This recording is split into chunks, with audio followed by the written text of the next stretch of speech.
Hi, I'm Jerry Esparza, and I want to talk to you about whether you should buy or rent a home.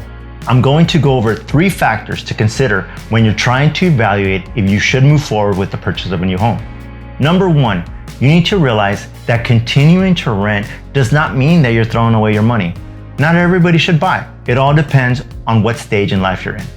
Consider if it is more expensive to buy a house than it is to rent. When buying a home, your expenses tend to increase. Do you have enough buffer in your income to accommodate the increase?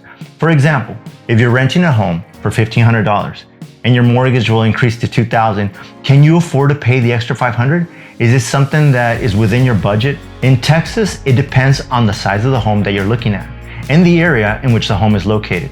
I have clients that pay $1,600 for a 2-bedroom apartment and are looking at a $250,000 3-bedroom home that will have an $1,800 mortgage. Rent prices are also going up. This is something to consider. If your lease is about to expire and your rent will increase by a few hundred, then maybe now is the time to buy.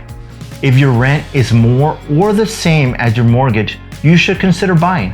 You need to evaluate whether it's going to be the same monthly payment when you buy a home. I will provide links below to calculate the mortgage payments. This will help you to anticipate your mortgage payment and to make it easier to make that determination. Number 2, you need to take a serious look at your finances. There are 2 areas to this. One is financial stability and the other is financial maturity. Buying a home is a long-term commitment. You want to make sure that you will have the greatest chance of success. You don't want to end up in foreclosure. This is where financial stability comes into play. Financial stability pertains to your job security. Have you been in a career for a long time? Is your income steady? Are you in danger of maybe getting laid off or losing your job? Or is the company closing? Are you in a job market that's seeing a downturn? These are all questions you must ask yourself to determine financial stability. Now, let's look at financial maturity. By this, I mean, are you willing to sacrifice to get what you want? Do you need to have the newest car or the latest clothing? Are you a person that makes a budget and sticks to it?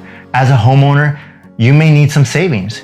If you make $5,000 a month and you spend $5,000 a month, it's not a stable situation.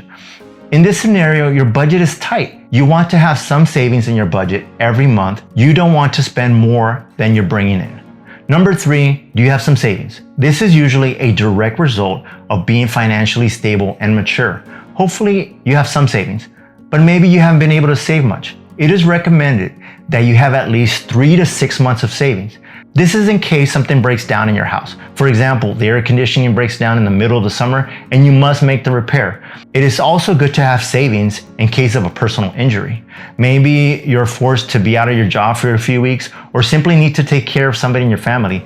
That could be devastating to you financially if you didn't have savings. Most people will save money for their down payment, but if you don't have to and are going to use a down payment assistance program, it is still a good idea to have some savings. You don't want to go into homeownership with no money saved. Maybe you need to downsize your apartment in order to save money, or even move in with family.